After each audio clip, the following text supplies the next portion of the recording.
Now that it's been a couple of days since the Ukrainian drone attacks on Russia, I think it's safe to talk about America's preparations for having the same thing happen here.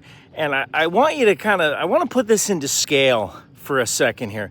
I want you to imagine here in the US that Barksdale, Ellsworth, Whiteman, Minot, that 4 of those bases that hold our strategic bombers were attacked at the same time.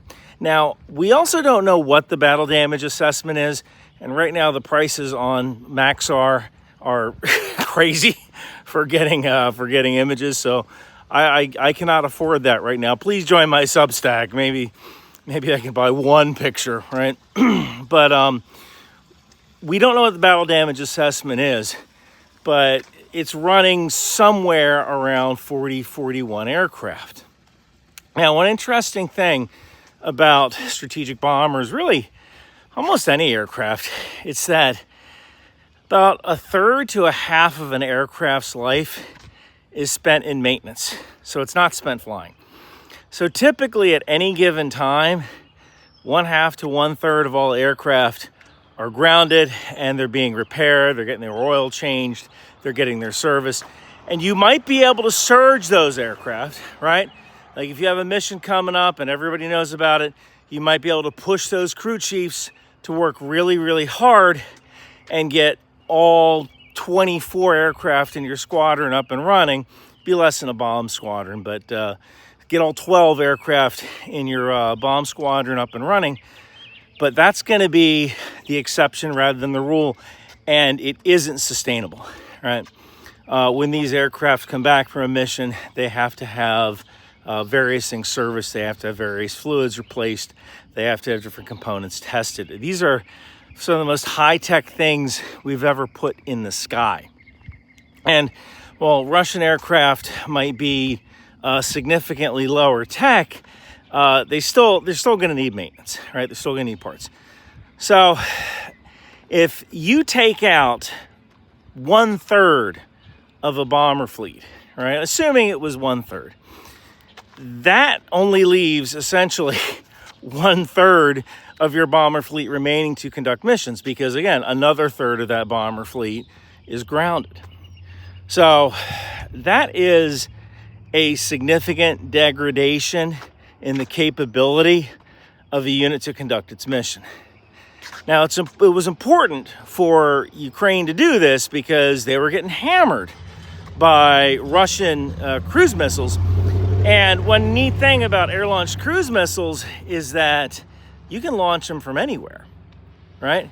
So if you're firing a ground-launched cruise missile, they're a lot slower to move, so it's a little more difficult to get them to come from a different direction. If you're firing from a naval cruise missile, the general direction is going to be from the Black Sea, most likely, right? But if you're an air-launched cruise missile, there's many different places you can launch from, and that creates dilemmas, not problems for your adversary, right? Dilemmas in the sense that you don't know what area to cover through either surface-to-air missile coverage or through fighter coverage to shoot down these incoming cruise missiles. So by attacking these aircraft, Ukraine significantly degraded the ability Russia has to launch cruise missiles into Ukrainian territory. It was actually extremely impressive. Now, what does this mean for America? Nothing good. Because if someone can take a bunch of drones and put them in a shipping container, I've heard shipping container, I've heard crate, I've heard like a portable housing unit, doesn't matter, it's some sort of container that Ukraine used. And the truth will come out eventually. If you can take that, and let's say these drones might only have a 10-kilometer range, you could park that right off the highway to any major Air Force base in the United States, and you could significantly degrade America's capability to use strategic assets when attacking another country. And that is bonkers when you think about the cost of doing that, how cheap it would be compared to the assets you would destroy. And it's going to be very difficult to counter. Couple of things we might be able to do is we might have to put up drone defenses all around our air bases. And I remember like last year, there was that whole drones in New Jersey thing. Oh my God, why aren't we shooting these drones down? We need to develop some sort of rule with the FAA, because right now, drones, even unmanned drones, are kind of considered manned for the purposes of the FAA. You can't just shoot them down, right? And another issue with just shooting down drones is that they fall places. You know, if you shoot a drone and it falls on someone's house or falls on someone's car or falls on someone, you're going to be in a lot of trouble. And if you fire some sort of anti-drone loitering munition and that thing goes off course and hits somebody's house, again, you're going to be in trouble. But we might have to seriously invest in anti-drone munitions at every single military airfield in the United States. And these would be anti-drone munitions like Andrew's Roadrunner, or there's the German Fowler. You know, there's two of those pieces specifically. And you know, what's kind of interesting is that we're always, even if we create those defenses, one of the things that Ukraine has proven is that they're going to figure out a way around them, right? So we might be preparing for the last attack when the next attack could be something totally different. In my book, The Wind Machine, there is a scene where both aerial and dog drones go and attack this certain site. They're sent by China. So we might have the aerial threat covered, right? Because let's say tomorrow we take a look at all of America's aircraft bases and we say, all right, we're going to put anti-drone defenses, we're going to put jammers, we're going to put AI-powered interceptors like Andrew's Roadrunner, and maybe we'll put MSHORAD or some sort of laser system at that airfield to cover that. What happens when the shipping container opens up and a bunch of dog drones run out and just run over to the planes and start biting them, right? Or poking holes in them. So that's kind of an issue as well. But the least we can do is at least prevent a similar attack from happening on U.S. soil.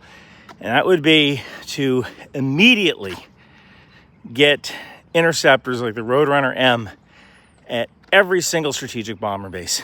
I know some people have said, well, those Russian planes weren't under hardened shelters.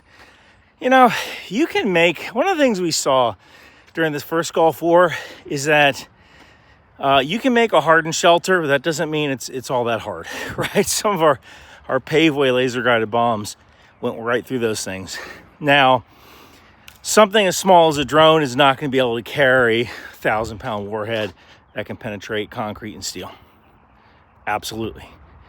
However, building a giant concrete bunker for something the size of a B-52 would be a very expensive undertaking. We're still worried about mold in the barracks, right? We're still worried about like the living conditions of our soldiers and sailors.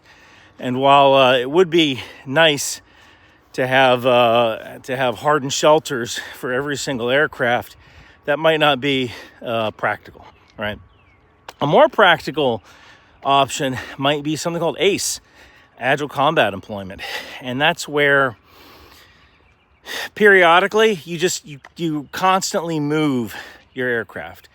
Now that could cause stress on the airframes, right? But if you're constantly moving your aircraft, then it makes it a lot harder to figure out where those aircraft are. It makes them a lot harder to target because you don't want to send a bunch of drones out to targets that aren't there. Now, one more thing. I believe this attack was done with actual honest-to-God drone operators. Ukraine's been kind of fuzzy about that. Some said that the drones were hooked up to the Russian phone system, which allowed operators to remotely control these drones. Once we can figure out how to use AI to automatically target aircraft like this, it's the pace of war is going to be so fast, it's going to be crazy. And there's not a lot you're going to be able to do about it. If you notice, sometimes the Russians put tires on the backs of their planes. Supposedly that was done because they believe it fools the AI targeting algorithms, because the image of the plane doesn't look exactly like the image they're expecting when you cover it with tires. I mean, maybe, right? Maybe it's just Russians doing make work. You know, like I remember my father, when he was in the military, he was told to plant a bunch of trees, you know, dig 3 by 3 foot square holes to plant trees. And when the trees came to get planted, there were these little saplings and they had to go fill in all the holes, right? So, like, you know, Russians aren't immune to busy work as well. But it's probably for preventing some sort of AI identification. But once AI gets involved, we're going to see something pretty darn special. One more thing. You've noticed me walking quite a bit, like doing a few Peter Zion type videos where I walk and I talk. I have been getting ready to go to the U.S. Army, really I should say U.S. Army National Guard Mountain School in Jericho, Vermont. I'm going to be there for about a week. I'm going to train with the guys. I'm going to go up and down mountains. I don't know what I'm going to do about my broken finger. I'll probably just tape it up and just freaking suck it up and deal. But it should be really neat. I'm going to talk about how Mountain Warfare School works and why this unit is so unique. So can't wait to head up to Vermont and talk with you Green Mountain boys. All right, that's it for now. In a world where fashion meets firepower, where style becomes strategy, it's time to gear up for the ultimate mission with Bunker Branding. Introducing the Rock Out With Your Chalk Out t-shirt, a tribute to the fearless air cavalry. Feel the adrenaline rush as you don the pride of the skies. For those of you who dare from the air, precision and power unite when you think outside the bomb. And don't miss our Live, Laugh, Launch t-shirts for Patriot and HIMARS, because sometimes defending freedom means bringing the thunder. Finally, for the true defender of the seas, we present Department of the Boat People. Sail with honor and show your allegiance to the world's mightiest maritime force. With these shirts, hoodies, and stickers, along with the tow missile, landmines, and drone warfare. These aren't just shirts, they're statements. They're your way of saying I stand for strength, unity, and style. Get yours at Bunker Branding today.